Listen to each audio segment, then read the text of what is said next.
Okay, to add a text box, you're going to go up to your Insert tab, and then you're going to go to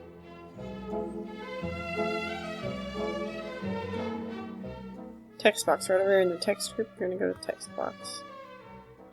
And you can pick whichever text box you want. A lot of them are a little different. I'm just going to go with the first basic one.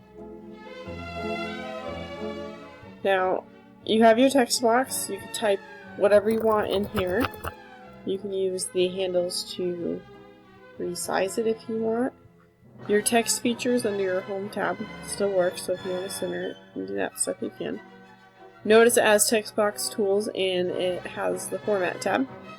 You can change your shape outline by changing the weight. You can make it dashed, so it's a little more pretty. You can also go here and change it these. So add a little different. You can change the shape of it if you want to make it like that. Really do a lot of, you can even add effects like your picture effects to it. So it can go like that. So there's a lot of different things that you can do to change it up.